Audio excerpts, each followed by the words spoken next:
तो भगवान तुम्हारे इस आत्मक ज्ञान से मेरा संसार, मेरा भ्रम अभी सब निवृत्त हो गया है और मैं अभी निष्ठा में। तुम तब तलक उत्तर प्रश्न करना जब तक तुम्हारे अंदर निष्ठा न आए। निष्ठा जब तक नहीं आई है, तुम भले उत्तर प्रश्न करना, तुम्हारे मन को तसल्ली हो जाएगी। जो बात मेरी समझ में न आए बार बार पूछना। इधर तुमको हमारे सत्संग में ये तुम सबको ये अधिकार है। दुनिया में गुरु भाषण करता है, सुनने वाले आते हैं, सुन के वो अपने घर में चले जाते हैं, गुरु अपने घर में चला जाता है। क्या समझा, कैसे समझा, सही समझ से समझा नहीं समझा वो जाने। इसलिए पूर्ण फायदा नहीं होता है। तो मेरे अंदर आता है तो तुम ये जो मिलन होता है इत्तेफाक से, भागों से, मुद्दत के बाद इत्तेफाक से, जैसे लॉटरी कभी कभी किसी किसी को इत्तेफाक से लगती है। सबको तो लॉटरी नहीं लगती है, लेते बहुत हैं लेकिन लगती किसी किसी को है। ऐसे तरह से सच्चे गुरु का मिलना भी एक प्रकार की एक लॉटरी है। तो ये समय मुफ्त में नहीं गंवाना। ऐसे नहीं दिन पूरे हो जाए फिर आके बोलेगा भाई फिर वीजा बढ़ा दो। वीजा बढ़ा देंगे फिर वो दिन भी पूरे ही हो जाएंगे। जितना समय भी रहते हैं तो वो समय सब पूरा ही हो जाता है। कैसे दिन बीतते हम खुद हैरान होते हैं। ऐसे ट्यूसडे से वेडनेसडे हो गया, थर्सडे भी खत्म, फिर फ्राइडे भी खत्म हो गया, सैटरडे, आज संडे भी। दौर जल्दी जल्दी भागने की कोशिश कर रहा है, चले जाएगा, रात हो जाएगी, लेकिन तुम्हारा काम जरूर पूरा होना चाहिए। तो कभी भी अंदर में संकोच नहीं करना। और इस ज्ञान में जो रुकावट है, भाई कोई बोलता है मेरे को रुकावट, इस ज्ञान में जो रुकावट है वो हम तुमको बता देते हैं कौन कौन सी इस ज्ञान में रुकावट आती है। तुम ध्यान में रखना। फिर जो जो रुकावट आती है उससे तुम जो है उस रुकावट को हटा के आगे बढ़। हमने देखा है दुनिया में जब कोई सिर्फ मिजाजी इश्क करता है, एक लड़की किसी लड़के से प्यार करती है तो बोलती है ऊंची ऊंची दीवारें सैया तोड़ के आऊंगी मैं तेरे द्वारे। उसको परवाह ही नहीं है, बेइज्जती होगी, क्या होगा, घर वाले नाराज होंगे, लोग क्या कहेंगे, कुछ कहेंगे। मैंने जो मकसद रखा है, मैं इस लड़के को कैसे भी पाऊंगी, या लड़का किसी लड़की के ऊपर आशिक होता है, बोलता है मैं इससे जरूर शादी करूंगा, मैं इसको जरूर पाऊंगा, कुछ भी हो जाए। भगवान के लिए भी इतनी जब अंदर प्यास होती है तो मेरे को जरूर परमात्मा को पाने का है। आती है रुकावटें, तो उसमें पहली रुकावट जो है वह अपना ही मन। इस ज्ञान में और कोई रुकावट नहीं आती है, पहले अपना मन। ज्ञान कठिन है, मुश्किल है, मैं तो भाई इसमें चढ़ नहीं सकूंगा, ये तो कोई संत महात्मा हो गए, योगी हो गए, फलाना हो गए, ये हो गए, हमको तो समय भी कम है, हम तो गृहस्थी है, मैं तो लड़की हूं, मैं तो ऐसे हूं, मैं तो ऐसी हूं।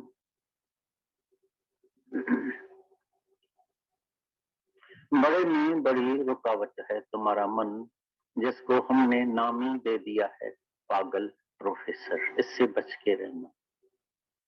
इसलिए मेरे वचन में पक्का विश्वास रखना। तो जब गुरु बोलता है तुम जरूर मुक्त होगा, अवश्य ही मुक्त होगा, गारंटेड मुक्त होगा, तो गुरु के वचन में विश्वास रखना। अगर गुरु कहता है तो मैं जरूर मुक्त होगा, और इसी जन्म में। तो मन जो भी ख्याल लाता है, मन मत त्यागे, गुर मत ग्रहण कर। मन के मत को अभी त्याग करो और गुरु के मत को अभी ग्रहण करो। जब मेरा गुरु बोलता है तुम मुक्त है तो क्यों नहीं मैं गुरु के ऊपर विश्वास रखूं। जब मेरा गुरु बोलता है तुम प्योर है, पाक है, पवित्र है, जब मेरा गुरु बोलता है एकदम आनंद स्वरूप है, शुद्ध स्वरूप है, मुक्त स्वरूप है, तो हम काहे के लिए समझते हैं हम बंधन में है? कौन सा बंधन है तो आज तोड़ो। अगर कोई बंधन है तो तोड़ो। तो बाहर का बंधन तुमको बंधन में नहीं डालेगा। किसी को समझो कोई ऐसी लड़की है, औरत है, उसको मर्द छुट्टी नहीं देता, तो तुम नहीं समझना वो बंधन में है, वो आजाद है। क्योंकि मन से तो वो कहां भी पहुंच सकती है।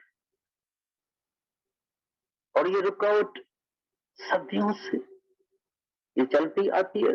कृष्ण के दिनों में 10,000 बरस हो गया कृष्ण को, कभी भी गोपियों को छुट्टी नहीं मिलती थी। तो कितनी गोपियां घर में रहती थी, लेकिन उसके अंदर में, उसके ध्यान में होता था जैसे मैं कृष्ण के साथ ही बैठे। अभी कौन सा मर्द उसको रोकेगा? कौन सी जंजीर पहनेगा? बाहर से तो दरवाजा बंद कर देगा, कुंडी लगा देगा, ताला लगा देगा, अंदर में कौन सा ताला लगाएगा? You are very free. और कृष्ण को पता था, तो जितनी गोपियां यहां आ गई है वो तो सामने है ही, लेकिन जो नहीं आई है वो पहले ही उनसे पहुंच गई है। क्योंकि तुम तो फिर भी रास्ते में किसी न किसी ट्रांसपोर्ट में आएगा, कोई पैदल आएगा, कोई गाड़ी में आएगा, वो तो मन से पहले ही पहुंच गई, वो पहले ही इधर हाजरा हजूर बैठी मेरे सामने। बंधन बाहर का नहीं, बंधन अंदर का होता है। सब शास्त्रों ने बोला है, सब पूछते आखिर ये मुक्ति है क्या? ये मुक्ति किसको कहते हैं? कैसे हम समझे हम मुक्त है? तो सब शास्त्रों ने बिल्कुल सरल सीधा सही बात सुना दी है। बंधन है सिर्फ मन का, मन ही बंधन का कारण है, मन ही मुक्ति का कारण।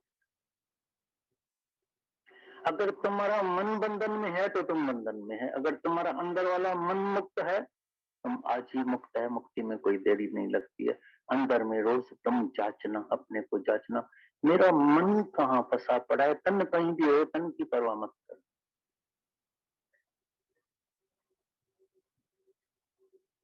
भाई मैं तो आ नहीं सकती हूँ, किसी के तन में तकलीफ है, किसी को छुट्टी नहीं मिलती है, किसी को बच्चे हैं, किसी को काम है, कोई नौकरी में जाएगा, कोई बेचारा 8 बजे 9 बजे सर्विस में जाने का है, धंधा है, ये है, अनेक बातें सामने आती है शरीर के लिए, लेकिन मन के लिए कोई रुकावट नहीं है। एक वचन भी अगर यहाँ से कोई इधर पी के जाएगा तो मेरे को यकीन है उसका जरूर बेड़ा पार हो जाएगा। कभी कभी तुमने देखा है बादलों से बिजली गिरती है, जिसके ऊपर गिरती है वो भस्म हो जाता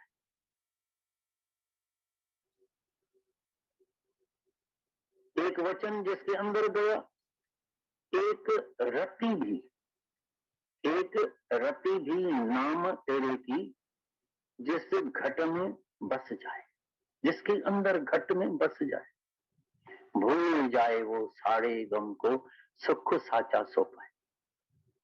भूल जाए वो सारे गम को। एक मत समझना तुमको पूरी ग्रंथ याद करने का है, भगवत गीता याद करने की है, अष्टाकर गीता याद करने की है, वेदांत याद करने का है, 4 वेद याद करने का है, ओम का अर्थ याद करने का है। बात एक ही समझने की है,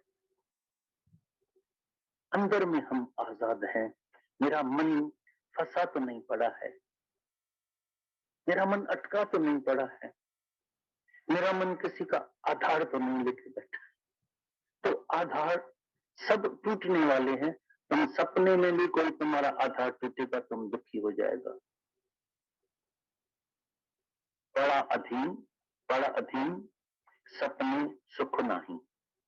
जो बड़ा अधीन है, जो दूसरे का अधीन है, दूसरे के ऊपर आधार लेके बैठा है, वो सपने में भी रोएगा। जब सपने में भी उसका कोई मर जाएगा उधर भी रोएगा।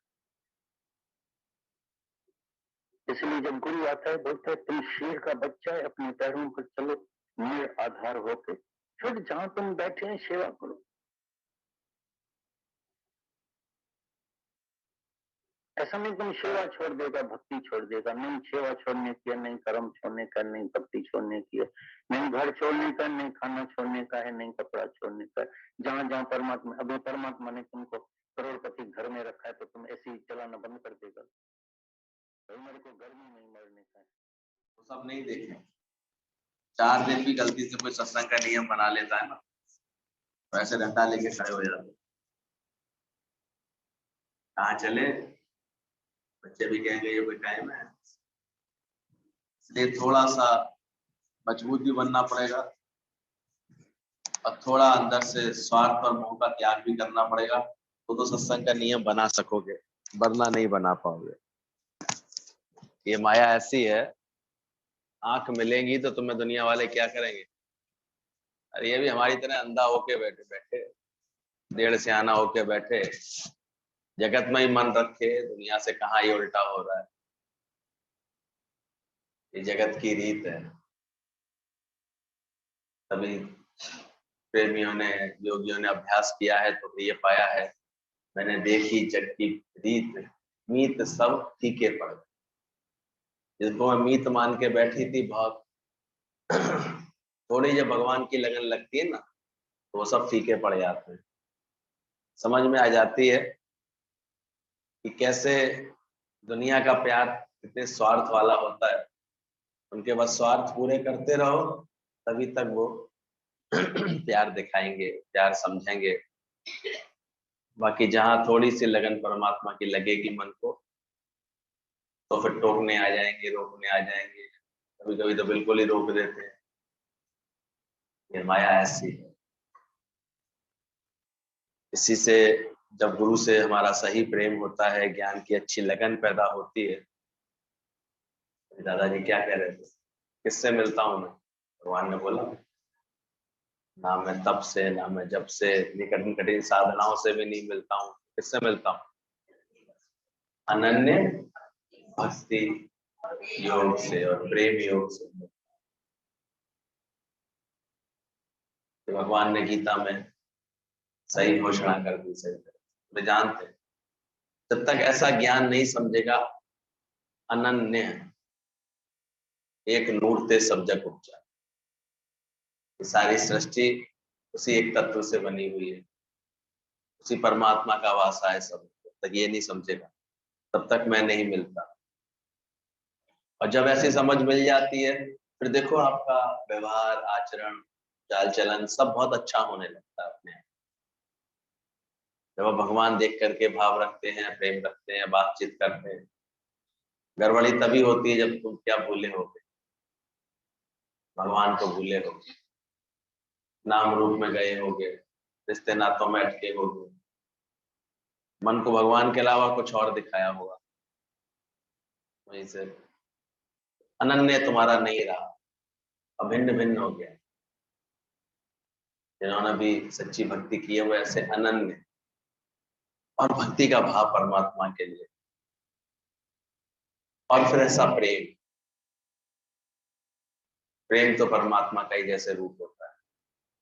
अगर परमात्मा किसी रूप में ढूंढो अपने जीवन में, तो प्रेम के रूप में ही प्रकट होगा आपको करीब। कल भी बात चल रही थी, देहधारी अपनी प्रशंसा में खुश होता है और निंदा में दुखी होता है। जीव भाव जब तक रहता है,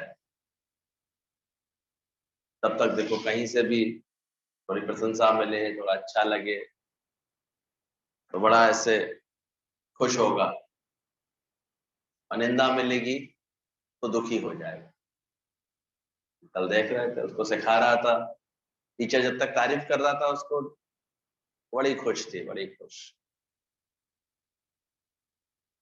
और जहां उसने एक बार डांट के कह दी, आग दिखा दी, वहीं देखो अंदर में कैसे आग लग गई। देखा था? मन ऐसा, देहाध्यास ऐसा होता है। माया मिली तो गर्व करते हैं, और माया गई तो रोना। तो दुनिया में देहधारियों का ये सिलसिला चलता ही रहता है। बेचारे क्या करें, जीत नहीं पाते हैं अपने मन को, देहाध्यास मिटा नहीं पाते हैं, इसलिए जरे जरे बातों पर दुखी और सुखी होते हैं। जरा सी परिस्थिति बदली नहीं कि हैरान परेशान, जरे दुखी जरे सुखी। गुरु बैठाल के रोज ऐसा अभ्यास कराता है, तुम ऐसी अपनी समत्व योग में आओ कि अब कैसी भी हालात परिस्थिति तुमको विचलित ना करे, दुखी सुखी ना करे। तो निंदा में दुखी होता है। बेवकूफ वह है जो दूसरों की भूल बताता है, और होशियार वह है जो अपनी भूल बताता है। कितना सुंदर गीता भगवान ने एक डिसीजन दे दिया है कि अभी तक अगर तुम्हारा मन दूसरों की भूलें देख रहा है, कदाचित दूसरों की भूलें की चर्चा कर रहा है, बातें कर रहा है, उन्होंने ऐसा किया, उन्होंने ऐसा किया, देखो ये बुरा किया, देखो ये अच्छा नहीं किया, तो इसका मतलब तुम जो है अभी तक बेवकूफ हो। दूसरों की भूल देखनी, भूल बता रहा है तो वो बेवकूफ है। और होशियार व्यक्ति उसको कहते हैं ज्ञान के अनुसार, जो हर वक्त सतर्कता से अपनी कहीं ना कोई जो मिस्टेक हो रही होती है उसको चेक करता रहता है और सुधारता रहता है। वो हर बात में अपनी मिस्टेक देखता है। अगर किसी के व्यवहार से उसको मन को कष्ट पहुंचा ना, तो ये नहीं कहेगा उसने गलत व्यवहार किया, कहेगा शायद मैं ही भगवान देखने में चूक गया, शायद मैं ही सही भाव रखने में चूक गया, शायद मुझे ही जो है सही तरह से मैंने नहीं महसूस किया। प्रकृति है, सबकी अपना अपना स्वभाव है, हर फूल की अपनी प्रकृति है, हर फूल की अपनी खुशबू है। इस समझ से शायद मैं दूर हो गया, इसलिए वो फिर कदाचित कभी किसी की भूल नहीं देखेगा और तुरंत अपना मन बदल लेगा। तो बेवकूफ क्या करेगा? दूसरों की भूल देखेगा। और होशियार वह है जो अपनी भूल बताएगा। जैसे गुरु से जब हम बात करते हैं तो गुरु उसमें तुरंत पहचान लेता है कि ये होशियार बंदी है या बेवकूफ बंदी है। तो बेवकूफ बंदी क्या करेगी? क्या बताएगी? हमेशा नादान बेवकूफ ऐसे ही करेगी। हमेशा उसके मन में ये दूसरों के लिए दोष पलता रहेगा, और कभी कभी तो परमानेंट पल जाएगा उसके। मेरे घर वाले ऐसे हैं, मेरे पति ऐसे करते हैं, मेरी सास ऐसे करती है, ये वाले ऐसे हैं, परमानेंट लिख लेगा उसको, और दुख पाता रहेगा बैठा बैठा। सत्संग भी आता रहेगा लेकिन उसका दुख मिटेगा नहीं।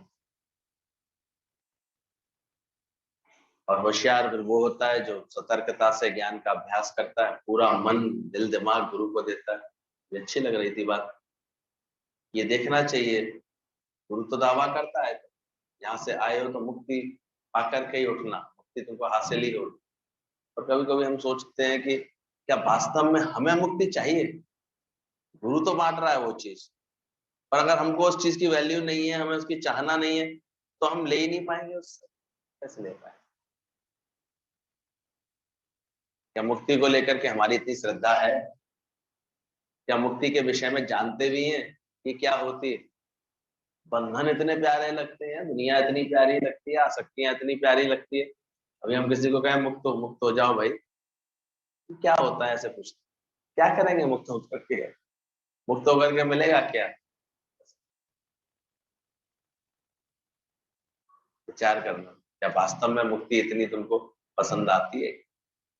नहीं आती है, ख्याल ही नहीं होता है। ये तो बहुत जिसको ज्ञान की लगन लगती है, सत्संग की लगन लगती है, वो अंतर मन में ये संकल्प करता है, जीने का सहारा तेरा नाम, मुझे दुनिया वालों से प्यार। वो अंदर में ये भाव जगाता है फिर अंदर के अंदर कि बस अब मैं ऐसा कुछ अभ्यास कर लूं जो मेरे तन की आसक्ति, मन की आसक्ति, धन की आसक्ति, ये सब मेरी छूट जाए और मैं मुक्त हो जाऊं। मैं ऐसा गुरु से ज्ञान जल्दी पक्का कर लूं जो मैं अब निरासक्त, निर्मोह निरासक्त होकर के अपना जीवन बनाऊं और मुक्ति का आनंद जप। मुझको मेरे कर्म का ना भास हो, दिन उसी का हो उसी की रात हो, ऐसा जो है अभ्यास शुरू करता है। तो मुक्ति का जिज्ञासु भी बैठाल बैठाल के यहाँ गुरु बनाता है, वो समय लगता है। ये तो मुक्ति के विषय में पता ही नहीं होता है। ये तो जब ज्ञान की लगन लगती है, सत्संग की लगन लगती है, तब बैठ करके कि मनुष्य जन्म का जो परम उद्देश्य था वो था मुक्त होना। मानुष देह मिलिया तो मोक्ष प्राप्ति के लिए। मुक्ति मोक्ष दोनों सेम अभिप्राय है, एक ही मतलब है। मोक्ष भी पद है, मुक्ति भी एक अंदर का भाव है, एहसास है। बंधन नहीं है, कर्म हो रहे हैं, कार्य हो रहे हैं, आना जाना होगा, सब होगा उसके जीवन से, लेकिन वो मुक्त है, उसको कोई बोझ नहीं। रोज आजकल बात चली ज्ञानवान और अज्ञानी में, यही तो एक अंतर होता है। एक खेद में, एक मौज में। एक को सारे समय खेद लगा पड़ा, अभी ये काम पूरा नहीं हुआ, अभी ये बात रह गई है, अभी ऐसे। और ज्ञानी को देखो, वो हर क्षण क्या है? आनंद में। क्योंकि वो अपने सत्य चित आनंद स्वरूप में पूरी तरह से टिका हुआ है। सत्य जानता है, ब्रह्म सत्य जगत मिथ्या। उसके चित्त में सही चितवना चलती, सही बात चलती, सही ख्याल चलते, और सहज प्रकृति उसकी आनंद रूप होती। तो बंध मोक्ष की कल्पना भी गुरु की कृपा से मिटने लगती है। मुक्ति का मतलब ये मत समझना कहीं बाहर से आप फ्रीडम मिल जाएगी या बाहर की ऐसे बिल्कुल स्वतंत्र हो जाएंगे। वो एक अलग, कुछ लोग ऐसी प्रकृति बना लेते हैं, हमें किसी से मतलब नहीं है, हम किसी की नहीं सुनेंगे, हम किसी की नहीं मानेंगे। तो अक्खड़ और ऐसे लोग होते हैं, बिल्कुल बेपरवाह लापरवाह टाइप के लोग। तो ध्यान रखना, यहाँ लापरवाही नहीं सिखा रहा है। हाँ, अंदर से ज्ञान की राजाई दे करके तुम्हें बेपरवाही सिखा रहा है कि अब तुमको सुख दुख असर ना करे, हालात या बातें असर ना करें, किसी का व्यवहार, किसी की बात तुम पर असर ना करे। तो ऐसा,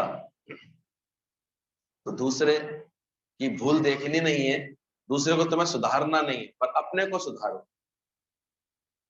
मनुष्य की तो प्रकृति ऐसी है कि भगवान की भी गलतियां निकालते हैं, तो मनुष्य की गलती को कैसे छूटोगे, मनुष्य की गलती से कैसे छूटोगे। भगवान के लिए शिकायतें, मनुष्य की भूलें कैसे नहीं देखोगे तुम।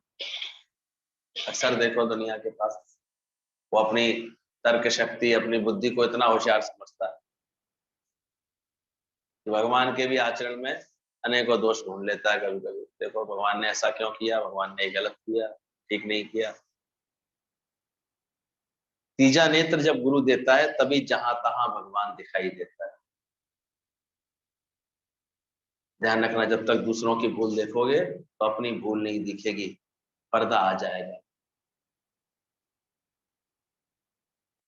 और इसीलिए हम देखते हैं कि इतना इतना सुनाने के बाद भी सत्संग, इस सत्संग का सारा अभिप्राय है स्वयं के लिए। अपना मूल पहचान, अपने को बदलो, अपने आचरण को संवारो, अपने जीवन को अच्छा करो। उससे तो ध्यान हट जाता है। क्यों हट जाता है? वहां तो आ गया पर्दा, और आंखें चली गई, बटेरे सी आंखें बाहर लगा दी भगवान ने, तो दूसरों को देखती रहती है। और ज्ञान से और चतुराइयां सीखता है इंसान। उसे अपने को सुधारना है, अपने को बदलना है, ये तो भूल जाता है। यहाँ भी आप बैठ बैठ के और चतुराइयां सीखता रहता है, और कैसे तन मन धन वो ऐसे मैं पुष्ट करता रहूं, ऐसे करता, ऐसे सीखता रहता है। इसलिए गुरु को फिर सतर्कता देनी पड़ती है कि भैया आए किसके लिए। इसलिए सत्संग के नाम पर जाके देखो दुनिया में, दादाजी कह रहे थे, बड़ी बूढ़ी औरतें बस अपना, जो अब दुनिया में ऐसे मन नहीं लग रहा है, इंद्रियों में ताकत नहीं बची है कहीं घूमने फिरने की, जाने आने की, तो बाद में आकर के यहाँ आकर के बैठ जाएंगे, वो दिखाएंगे हमें कितना भगवान में मन लग रहा है। मन कुछ नहीं लगता है, मन सारा ये पड़ा होता है आज प्रसाद क्या मिलने वाला है। तो भीड़ होती है ना, बड़े बड़े समागम होते हैं, वहां कोई मन नहीं लगता। ये तो यहाँ पर ही इतना सत्य सुनाते हैं कि अच्छे अच्छों की वृत्ति एकदम से सिद्ध हो जाती है, ठीक हो जाती है। वो एक ओम सदगुरु प्रसाद की तरफ से तो ध्यान नहीं रखते, बाकी आज क्या मिलने वाला है।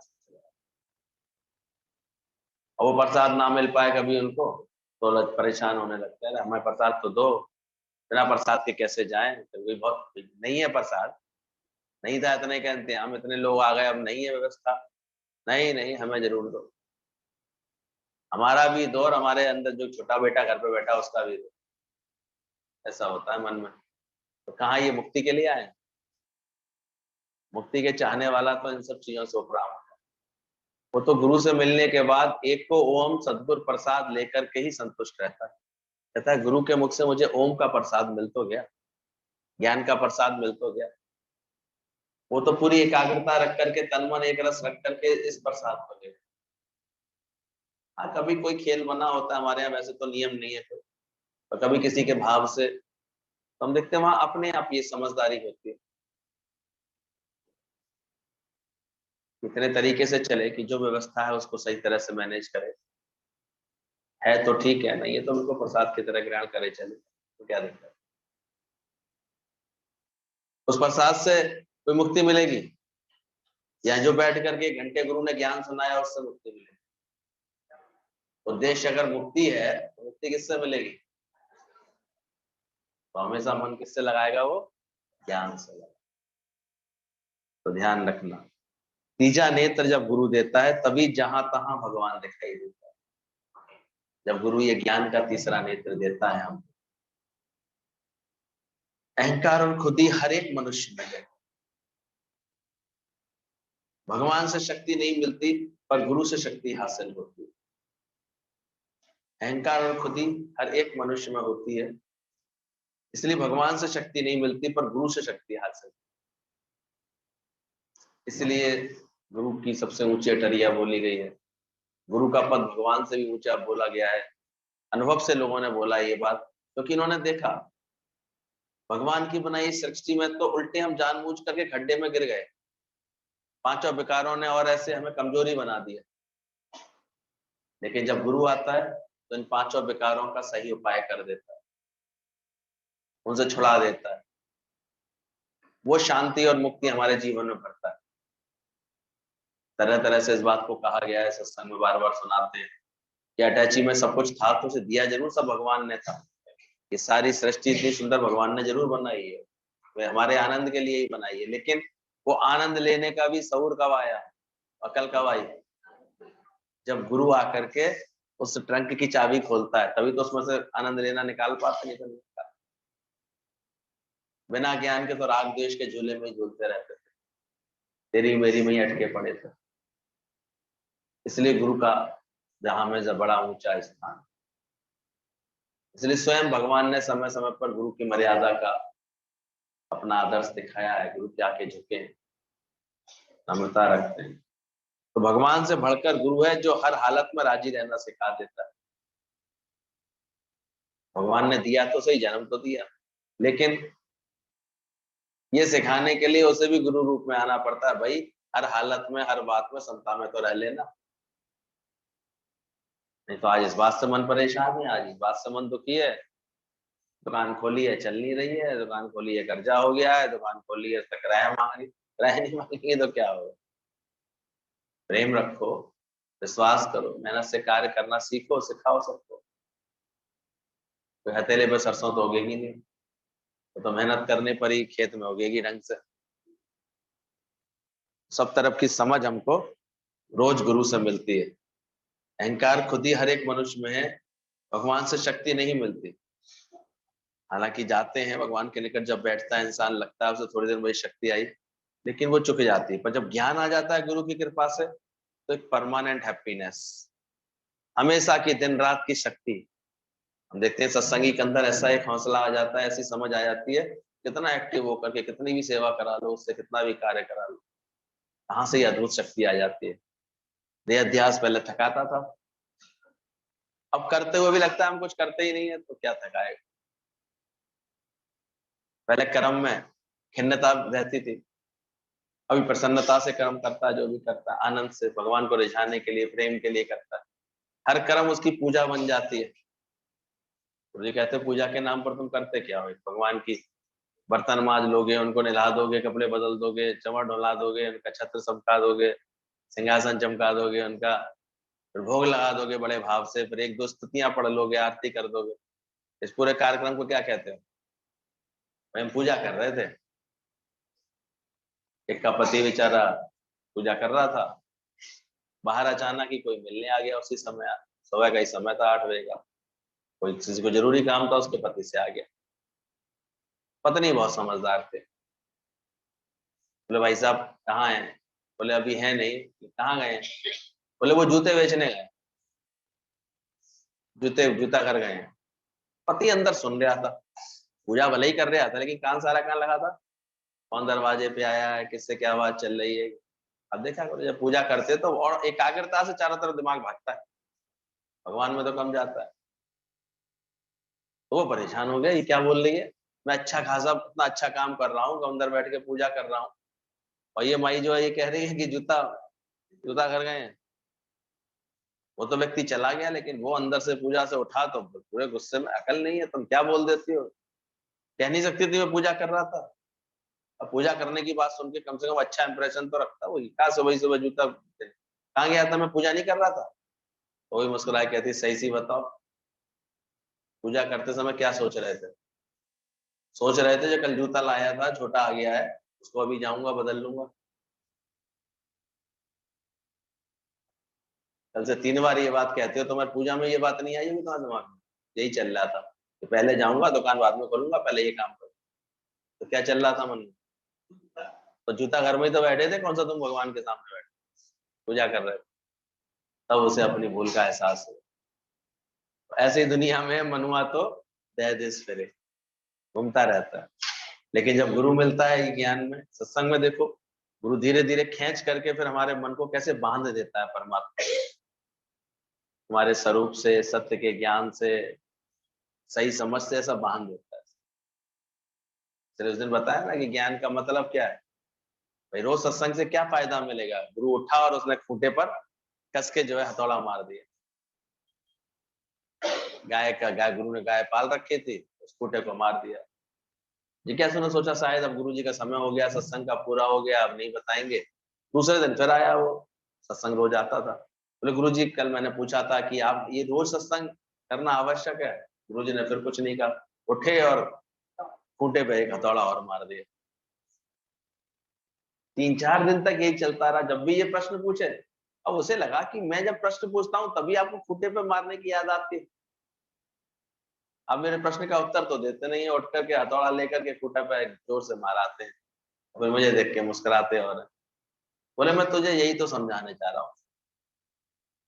ये उसी तरह आवश्यक है जैसे रोज रोज खूंटे में एक हथौड़ा पड़ना आवश्यक है ना, ऐसे ही मन को सत्संग में बिठाना रोज आवश्यक है। नहीं तो क्या होता है, दिन भर ये गाय जो है इसको उठती है, बैठती है, चलती है, फिरती है, उससे ये खूंटा क्या हो जाता है, ढीला हो जाता है। अगर इसको फिर गाड़ेंगे नहीं तो फिर ये ढीला होकर के निकल भी सकता है, गाय भाग जाती है। तो बोले मन भी ऐसा ही है, अगर रोज इसको सत्संग का अभ्यास नहीं मिले, ज्ञान का अभ्यास नहीं मिले, तो फिर क्या होता है, भाग जाता है ये मन, फिर जगत में भागता है, तेरे मेरे में भागता है। इसलिए गुरु के दर पर आते हैं, रोज क्या खा जाते हैं, कस के खूंटा, तो फिर स्थिर होकर बैठ जाता है। बोला भगवान से बढ़कर गुरु के जो हर हालत में राजी रहना सिखा देता है। भगवान निराकार तो पहले भी था, पर कौन सी शक्ति और शांति मिली, पर गुरु मिलने से हमें कितनी शक्तिवान हो जाते हैं। अपने ड्रामे को बदलने की कोशिश करते हो, इसलिए प्रार्थना करते हो। कितना हमको सही समझ देकर के गुरु हमें ज्ञान की ऊंचाइयां देता है। दुनिया में जाकर विचार करो, जो तुम भगवान के सामने बैठकर प्रार्थनाएं करते हो, बातें करते हो, अंदर से भगवान से कुछ ना कुछ ऐसे भाव रखते रहते, क्यों? क्योंकि जो वर्तमान में है उसको तुम बदलना चाहते हो, या जो होने की संभावना है वो तुमको अंदर से अप्रिय लग रही है, प्रसन्नता नहीं आ रही अंदर, या जो हो चुका है उसमें कहीं ना कहीं तुम बदलाव चाह रहे थे, ये नहीं चाह रहे थे। इसलिए तो भगवान शुभ शुभ करना, भगवान अच्छा अच्छा करना, भगवान सब ठीक करना, भगवान ऐसा नहीं होने देना, भगवान वैसा नहीं। सब प्रार्थनाओं में यही सब बातें तो रहती है इंसान की। तो बोला तुम इसलिए प्रार्थना करते हो क्योंकि तुम अपने ड्रामे को बदलने की कोशिश कर रहे हो, जबकि ड्रामा इस शरीर का फिक्स है। इसलिए भगवान के लिए बोला दादा भगवान ने, no prayer is ever heard. तुमको भ्रम होता है कि तुम्हारी प्रार्थना सुन रहा है भगवान, वो कहता है भैया तेरे ही कर्मों के अनुसार तेरा ये ड्रामा फिक्स है। किस समय क्या बिछोड़ा है, किस समय क्या मिलन है, कैसे प्रवृत्ति चलनी है, कैसे जीवन चलना है, ये सब तेरा फिक्स है। अब इसे तुझे दुर्दशा बनानी है तो बात बात पे अटक, दुखी रहे, परेशान रहे, और अपनी दशा सही करनी है तो प्रेम से स्वीकार कर, और उसमें से ही देखते हुए कि इसमें क्या अच्छा अवसर है उसका लाभ ले और आगे बढ़ अपने जीवन। अब ये तेरे ऊपर है। मैंने तो तेरा ड्रामा क्या कर दिया है, फिक्स कर दिया। वो रोल तेरा फिक्स है, बना पड़ा है सारा खेल पे। तो ये एक समझ हमें गुरु से मिलती है। दुनिया में क्यों प्रार्थना करते हैं सब लोग भगवान के आगे, क्यों मंदिरों में क्यों लाइन लगती रहती है, इसलिए ड्रामे को बदलने की कोशिश। ऐसा नहीं है मंदिर जाने की गुरु कोई मना नहीं कर रहा, जाओ, लेकिन कभी प्रशंसा करने जाओ भगवान के, प्रेम करने जाओ भगवान से। वो भी एक आस्था के विश्वास के द्वार बने हुए हैं, ऐसे दरबार हैं, खुले हुए हैं। जाओ, आनंद लेकर के आओ, वहां परमात्मा की कोई भक्ति भाव से कोई भजन गा के आओ, कोई उसकी स्तुति करके आओ, वो तो ठीक है। लेकिन गए है कि नहीं, आंखें बंद करी, हाथ जोड़ा और बस गुदगुदाना शुरू, मांगना शुरू, बदलाव करना शुरू। अरे आइए, हरी बीमारी, थैंक्स करके आओ, थैंक्स भगवान, इसको और मजबूती के साथ मैं इस बार फेस करूंगा। आया है, कोई परिस्थिति आई है, कोई कारण आया, बोले थैंक्स भगवान, मुझे विश्वास है तुम पहले से ही मेरे साथ खड़े हो। हालात तो बाद में आती है, तुम्हारी शक्ति मेरे पास पहले रहती है। ऐसा बोलो ना भगवान को। एक व्यक्ति जाता था मंदिर में, हमेशा ऐसे करके आता था, भगवान को देखता था, मुस्कुरा के ऐसे और ठाका मार के हंसता था। पुजारी ने टोका है 2-4 दिन बाद, बोले कि तुम्हें तमीज नहीं है, क्या करते हो मंदिर में आकर? अरे मंदिर में दीपक जले हैं, दीपक लो, आरती वारती उतारो, कुछ भगवान को ऐसे कुछ बोलो, आते हो ऐसे ठागा मार के हंसते हो भगवान।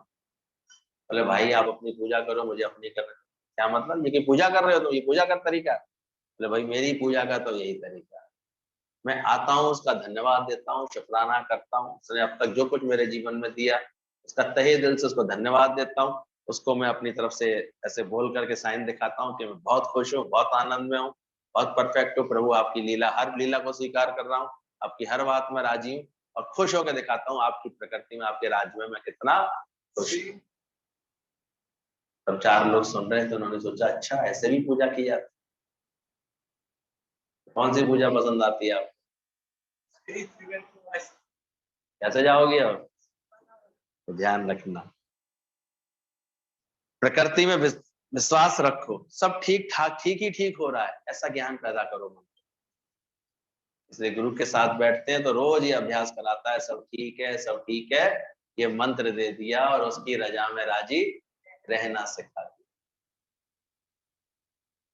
सब ठीक है ऐसा बोलो, जज को मत बोलो कि इंसाफ करो। कहते हैं जज साहब को अगर तुमने ऐसी दुहाई दी, जज साहब इंसाफ करना, जज साहब इंसाफ करना, तो वो जज बहुत नाराज हो जाता है, तो निकालो इस बेवजह को बेटा।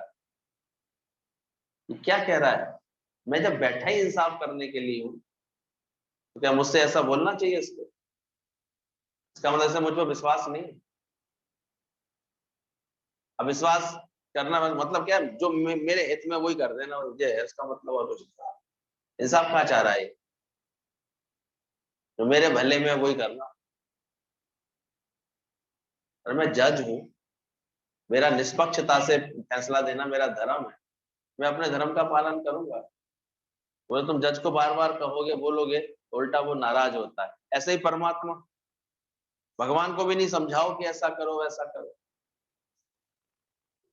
ऐसा ज्ञान और भक्ति पैदा करो, तेरे किए को हम क्या देंगे, भले बुरे का नाम, जगत के स्वामी हे अंतर्यामी, मैं तुझसे क्या। और ऐसी भक्ति आने लगती है हृदय में तो देखो प्रसन्नता आ जाती है, पूर्णता आ जाती है, अंदर आनंद आ जाता है। तो भगवान को नहीं समझाओ कि ऐसा करो ऐसा नहीं करो, जो कुछ हो रहा है वो बहुत अच्छा हो रहा है। कोई भी हालत आए समझो ये हालत मुझे कुछ सिखाने आई है, कुछ ऊपर चढ़ाने आई है, कुछ आत्म ज्ञान, आत्म स्थिति में टिकाने आई है, बस। तेरे फूलों से भी प्यार,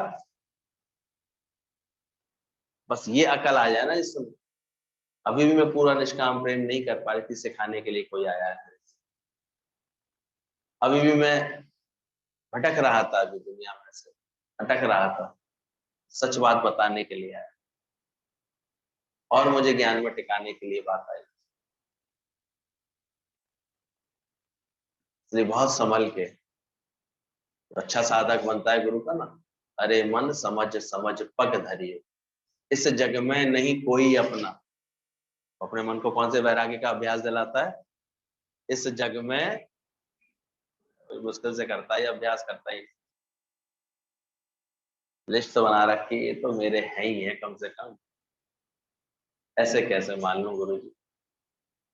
पर जो सही साधना करता है वो अच्छी तरह से ये बात पकड़ाता है, इस जग में नहीं कोई अपना, परछाइयों से डरिए।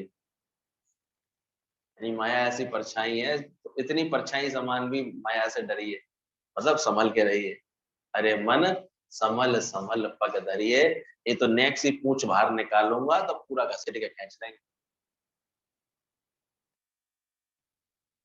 और यही दुर्दशा कराते रहते हैं, कुछ तो आऊं ने, कुछ तो लूं, समझ तो लूं, और फिर क्या होता है, उसकी सारी पूंछ खींच करके सारी सियानबाजी निकाल देते हैं। इसलिए संभल के चलिए। लोमड़ी के पीछे पड़ा हुआ था ना शेर, लोमड़ी आगे भाग रही थी, बड़ी चतुराई से भाग रही थी, वो झाड़ियों में कूद फांद करके निकल रही थी। अचानक एक कोठरी में पहुंच गई, कोठरी का दरवाजा बंद कर दिया उसने। शेर भी पीछे दौड़ता हुआ आया, वहां तक देख रहा था कहाँ चलेगी कहाँ चलेगी, दिख नहीं रही। झोंपड़ी में एक शीशा लगा हुआ था। लोमड़ी ने जैसे शीशा देखा, आहा, उसे लगा अंदर में, भगवान तुम्हारे कितने शुक्राने हैं, मेरा मुंह कैसा नुकीला बनाया है तुमने, कैसे झाड़ियों में घुस करके निकल आती हूँ, मेरी कमर कैसी तुमने लचकदार बनाई है, मैं कैसे भी कमर घुमा करके निकल आती हूँ, मेरे हाथ पैर छोटे छोटे इतने मजबूत बनाए हैं, मैं कितनी कूद फांद करके ऐसे दौड़ करके तेजी से दौड़ करके निकल आई, बच गई, शेर के पंजे से बच गई मैं। लेकिन तभी उसका ध्यान चला गया, ये पूंछ है ना, ये बहुत अटक रही थी झाड़ियों, ये झबरा झबरा ऐसी पूंछ है ना, ऐसी फूली फूली पूंछ, ये जो है बहुत खराब है। जहां उसने उस चीज का निंदा करी और अंदर में सोचा ये पूंछ बेकार है, उसने पूंछ दरवाजे के बाहर निकाल के रख दी, ये बेकार है। शेर तो सूंघ ही रहा था, उसने पूंछ देख करके तुरंत समझ गया और पूंछ पकड़ के पूरा का पूरा उस अम्मा को खींच डाला, लोमड़ी को। क्या गलती हो गई थी उससे?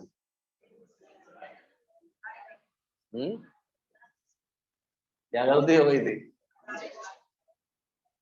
तुम भी एकाध किसी से द्वेष बनाए रखते हो, बुराई का भाव बनाए रखते हो, कहीं कुछ खराब देख लेते हो, वही तुम्हारी कमजोरी बन जाती है, वहीं से भगवान फिर तुम्हें कहता है अभी तुम्हारी भक्ति पूरी नहीं, अभी अनन्य नहीं हुई। इतनी अच्छी भक्ति करने के बाद भी नामदेव ने केवल आंखें तैर के देख लिया तो भगवान ने क्या बोलवाया, अच्छा बेटा। तो इसलिए सावधान, अरे मन संभल संभल पग धरे। गुरु का प्रेम किसी को सिखाना नहीं, प्रेम तो अंदर की उमंग है। ये भी धीरे धीरे बात यहाँ पर समझ में आती है कि तुम जबरदस्ती किसी को गुरु का प्रेम सिखा नहीं सकते।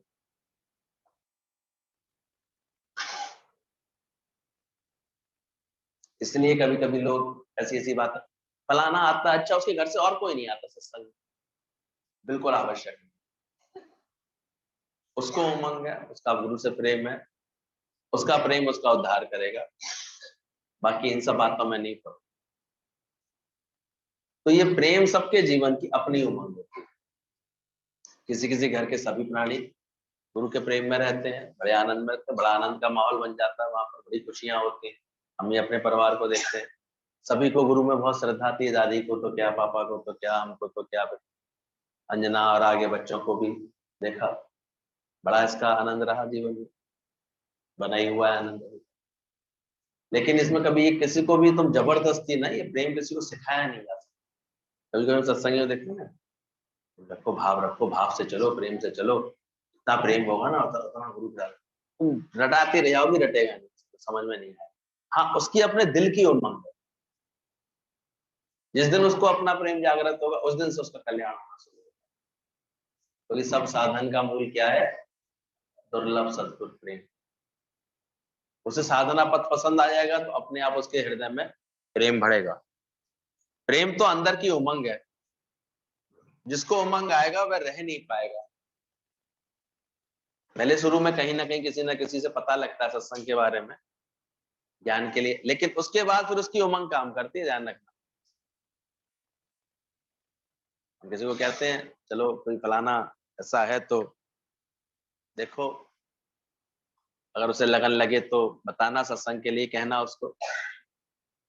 हम देखते हैं कोई ऐसा होता है, एक बार ही मैसेज पहुंचता है, एक बार उसकी लगन लगने लगती है, बढ़ने लगती है, उसको अच्छा लगने लगता है, तो उसकी अपनी उमंग है।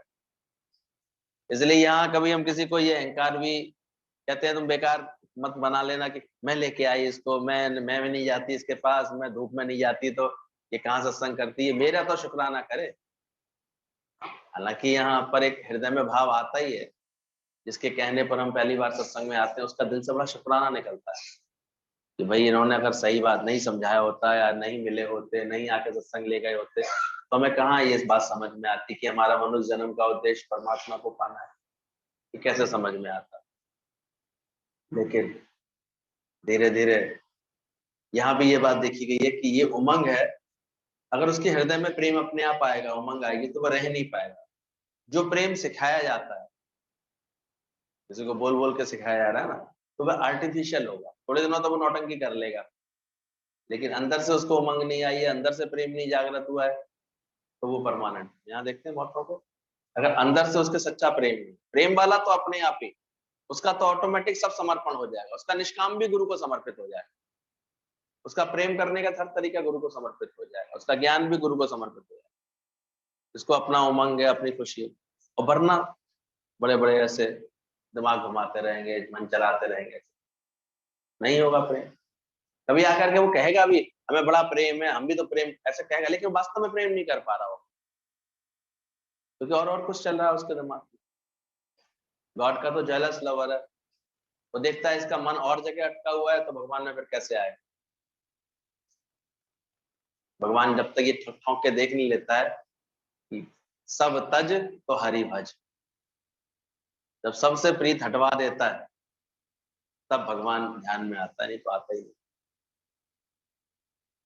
तो ध्यान रखना, ऐसे ही नहीं, हम चतुराइयों से नहीं गुरु का संग कर सकते, चतुराइयों से नहीं जा सकते, हाँ सरलता से जा सकते, निर्माणता होकर के जा सकते, अतिशय प्रेम रख करके, भाव रख करके तो उसका संग कर सकते। तो हमारे अंदर की उमंग, जो प्रेम सिखाया जाएगा ना ऊपर से, वो आर्टिफिशियल होगा।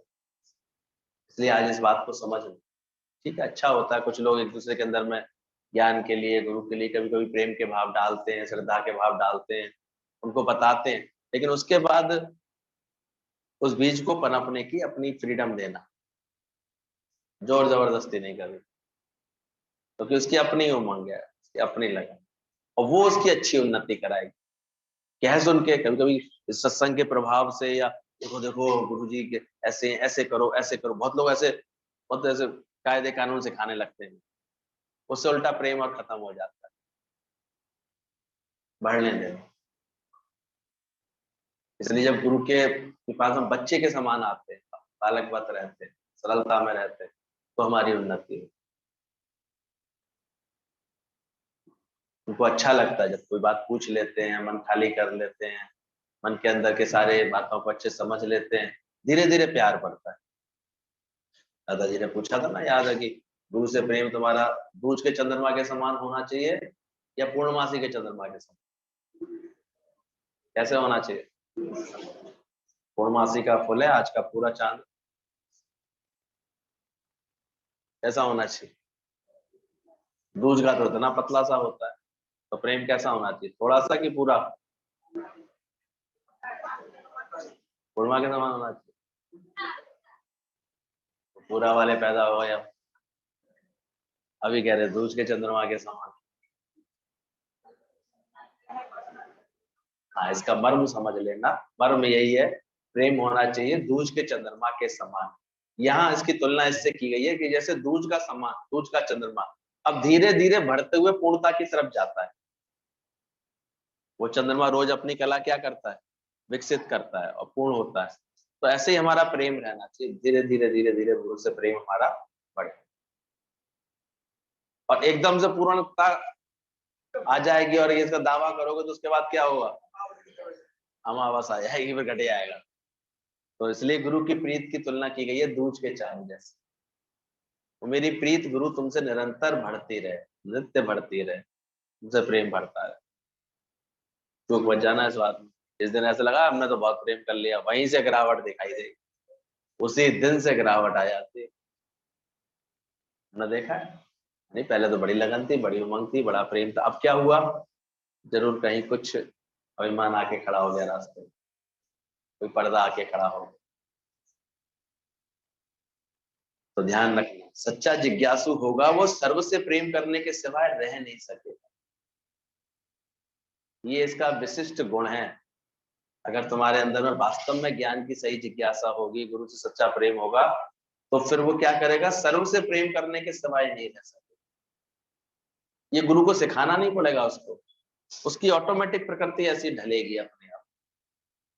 फिर वो साथ संगत से भी बड़े संभल के बात करेगा, घर परिवार में बहुत संभल के बात करेगा, प्यार करेगा, वो हर जगह नम्रता दिखाएगा, हर जगह मुड़ के चलेगा, ऐसे भाव उसके हमेशा ऐसे रहेंगे, क्योंकि उसको अब सच्चा सही जिज्ञासा आ गई उसके हृदय में, परमात्मा पाने का उसको सही लक्ष्य बन गया उसको। तो सच्चा जिज्ञासु होगा तो सर्व से प्रेम करने के सिवाय रह नहीं सकेगा। नामदेव को किसने सिखाया कि कुत्ते में भगवान देखो? किसने सिखाया था क्या उसको? पर चूंकि प्रेम सच्चा आ गया था, ज्ञान सच्चा आ गया था, तो अपने आप क्या अभ्यास हुआ उसके अंदर। जब रोटी कुत्ते ने उठाई तो उल्टा उसको ये लगा, ये कुत्ता नहीं है, भगवान मेरी रोटी खाना चाहते हैं, इस रूप में मेरे प्रभु आए हैं मेरे यहाँ पर भोग लगाने के लिए। तो और प्रेम से वो दौड़ा, प्रभु सूखी तो ना खाओ, स्वामी घी तो लेते जाओ, अरे रूप अपना क्यों मुझसे छुपा रहा, तेरा मेरा एक रूप फिर काहे को अर्जुन। तो सिखाया था क्या नामदेव को? जिस दिन तुम ज्ञान में आकर के बैठते हो, धीरे धीरे तुम्हारा प्रेम शुद्ध होता है, हृदय शुद्ध होता है, तुम्हारे को फिर अपने घर परिवार वालों से व्यवहार बदलने के लिए कहना नहीं पड़ेगा गुरु को। अभी कहना पड़ रहा है, इसका मतलब तुम अभी सच्चे जिज्ञासु हो नहीं। ऑटोमेटिक तुम प्रेम में संवारने लगोगे। जिंदगी ऐसे प्यार में संवरती है, अपने आप बदलने लगती है। अब कोई बुरा नहीं है, भले मन के वास्ते। जब तुम्हारा मन भला होने लगेगा ना, तो अब कदाचित कोई बुरा बचेगा ही नहीं, ध्यान रखना। कोई खराब दिखेगा ही नहीं। अभी जितवल देखो उद्वल, ऐसे भगवान का ही आभास होगा अंदर से। तो सच्चा जिज्ञासु जो हो जाएगा वो सर्व से प्रेम करने के सिवाय रह नहीं पाएगा। नामदेव को किसने सिखाया कि कुत्ते भगवान देखो और रोटी जाकर खिलाओ? मीरा को किसने सिखाया कि सांप में जाकर के भगवान देखो? वो फिर देखता ही है। अब यहाँ कुत्ते और सांप से अभिप्राय ये है कि कोई कुत्ते जैसे स्वभाव का भी भौं करने वाला हो, काटने वाला हो, तुम्हारी चीज हड़प के ले आने वाला हो, इस एंगल से भी समझ लेना इस बात। उसमें भी क्या देखोगे? भगवान देखो।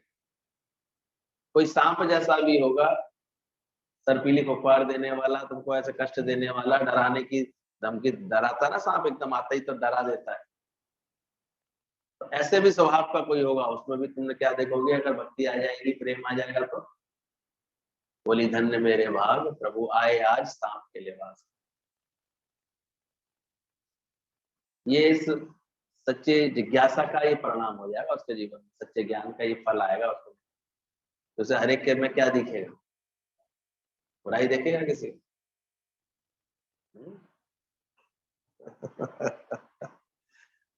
वो शांत रहेगा। बाकी फिर कर्मों का क्या हिसाब किताब है, चलता है अपने आप। दोनों बातें होती है। भगवान ने ज्ञान दिया अर्जुन को, फिर युद्ध भी कराया। ज्ञान से कमजोर नहीं बनाया, उसको युद्ध भी दिखाया, कराया। बोले तुम धर्म के राह पर खड़े हो, अब आए ये कोई बात अपने आप, अब ये मान ही नहीं रहे हैं, ये युद्ध करना ही चाहते हैं, तो वो युद्ध खुद गए भी, आओ शांति का प्रयास करता हूँ, सुई के मतलब 5 गांव ही दे दें केवल पांडवों को, नहीं माना। भगवान ने कहा अब इसको युद्ध करना ही पड़ेगा। जरासंध से भागे भी भगवान, रणछोड़दास भी कहलाए। खुद अपने राज्य का भी त्याग करके मथुरा से भाग करके वृंदावन उधर भाग गए थे। रणछोड़दास कहलाए भी, अपना नाम की बदनामी भी ले ली भगवान ने। फिर भी नहीं माना वो अपने उत्पाद से, फिर भी वो अपनी हरकतों से नहीं माना, तो फिर भगवान ने उसे चीर के 2 भागों में बंटवा भी दिया। भगवान को ये भी करना आता है, ध्यान रखना। वो ऑटोमेटिक भगवान कब किसको निमित्त बना करके, भीम को निमित्त बना करके ये कार्य करा लिया।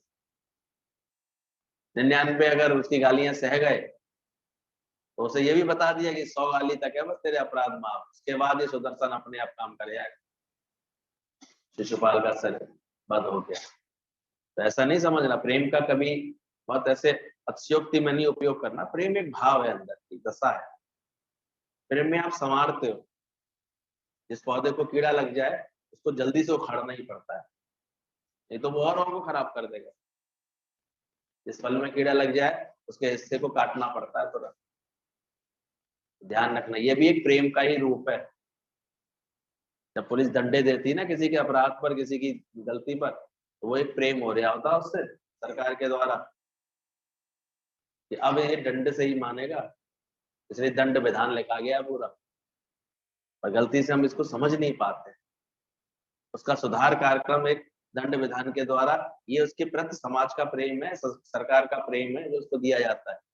और वो बेवकूफ प्रेम नहीं समझता उसको, वो उसको जाति समझता है अपने ऊपर, अपने कर्म नहीं देख रहा होता।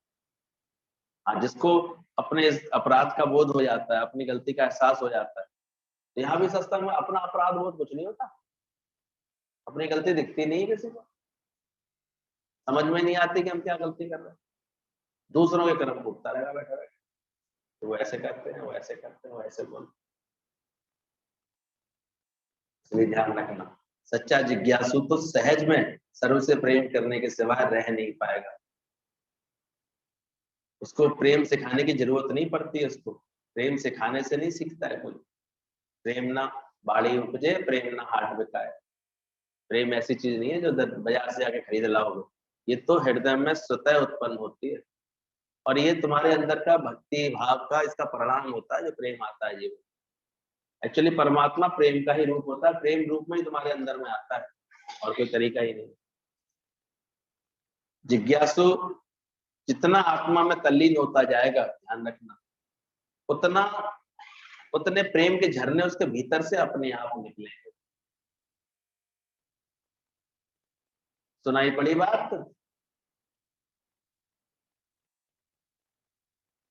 इसलिए हम लोग कभी कहते हैं ना कि गुरु ने ऐसी समझ दी है, भले रोज प्रेम की वाणी चलती है, रोज चलती है, फिर भी अंदर से हम जानते हैं जितनी इसके अंदर में अपनी समझ अच्छी आएगी, जिस दिन ये अपनी समझ अच्छी कर लेगा, तभी ये बढ़ करके प्रेम कर पाएगा, नहीं तो नहीं कर पाएगा। सिखाने से क्या, कितनी देर सीख लेगा?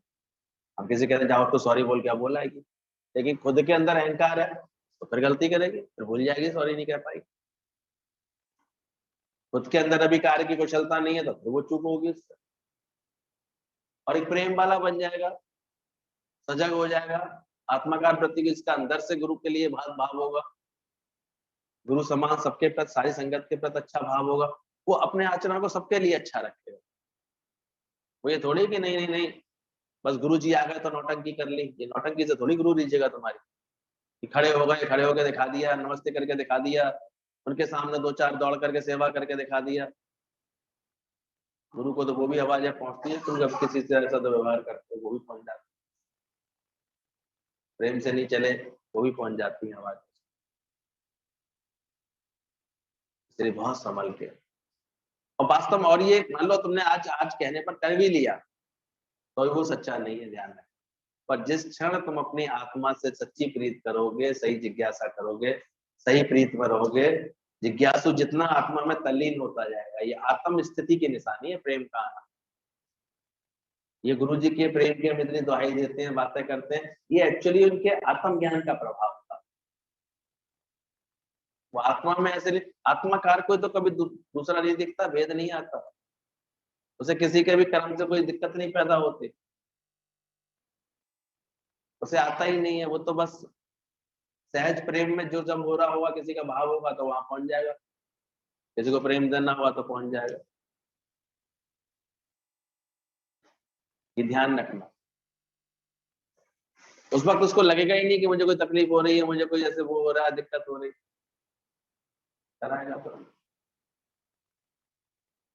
तो ब्रह्म ज्ञानी के लिए बोला गया ये प्रेम उसकी सहज स्थिति होती है। इसलिए उसका प्रेम का, बिल्कुल रघुल राम तीर्थ ने बोला मेरा प्रेम का प्याला भर गया है, लबालब अपने आप छलक रहा है, वो कुछ करता थोड़ी है। सूर्य को बोलो आप आए तो सारा अंधेरा चला गया, अंधेरा भाग गया, बोले मुझे तो आज तक अंधेरे को देखा ही नहीं, मुझे क्या पता भाग गया कि रह गया। ऐसे ही प्रेम जब होता है अंदर में तो दिखता ही नहीं है कुछ, तो तल्लीन होता जाएगा, प्रेम के झरने उसके भीतर से अपने आप जोर से निकलेंगे। वह गुरु को तो छोड़ो, पर दुश्मन को भी, वैश्या को भी, कसाई को भी देखने से नशे में आ जाएगा, जैसा चैतन्य महाप्रभु आ जाएगा। ये मन की स्थिति जब बने तो समझना कि हाँ मेरा अंदर में सही ज्ञान आया। गुरु तो छोड़ो, गुरु को तो प्यार होगा ही होगा, गुरु से तो खैर अलग बात है, लेकिन उसका दुश्मन भी उसको दिखाई देगा ना, तो उसके हृदय में कौन से भाव होंगे? अरे बड़े दिनों बाद दिखा, चलो हाल चाल पूछ लेता हूँ, चलो अभिवादन कर लेता हूँ, चलो उसकी जरूरत पर कोई सेवा करके उसको सुख पहुंचा देता हूं। ऐसे सहज भाव होंगे उसके अंदर, इसमें कोई दिखावा नहीं है, कोई बनावटी पर नहीं है, कोई दिखावे के लिए नहीं ऐसा करेगा वो। वैश्या को देख, यानी कोई गलत कर्म करने वाला ही कोई होगा ऐसे, उसको भी देख के उसके अंदर प्रेम रहेगा, जैसे क्राइस्ट के लिए देखते नहीं। वैश्या को सब पत्थर से कूट रहे थे और इनका हृदय द्रवित हो गया।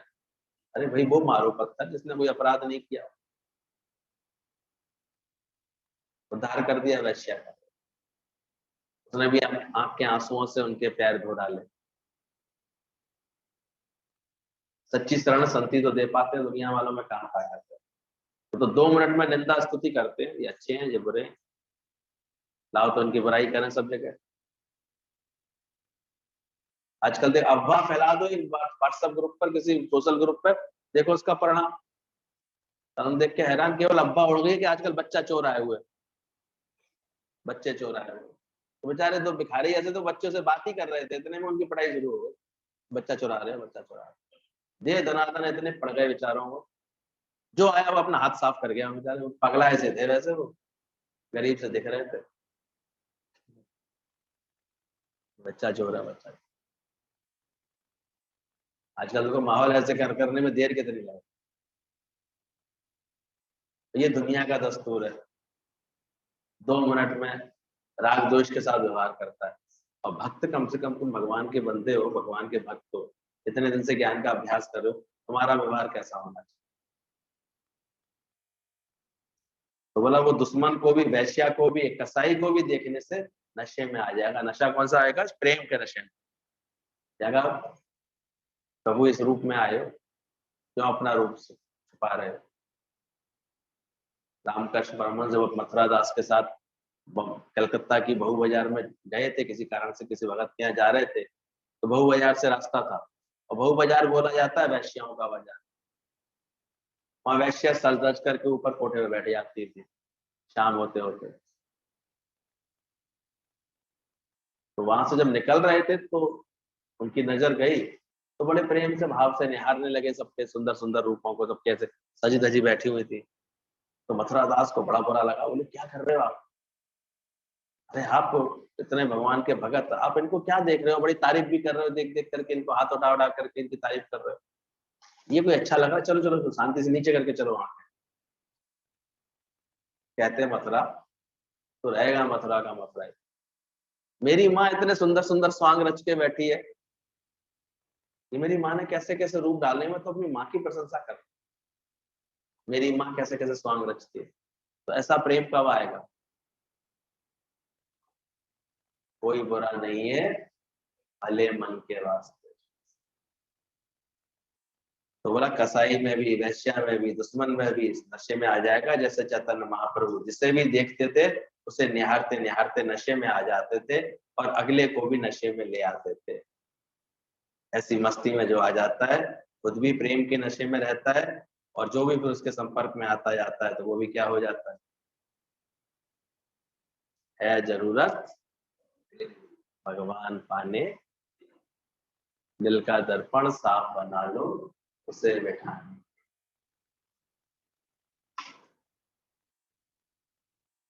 एक तो ये सहज स्थिति, और एक जो है आप बन करके भी प्रेम करते हैं, उसमें कहीं ना कहीं स्वार्थ की बू आ जाती है, इच्छा आ जाती है।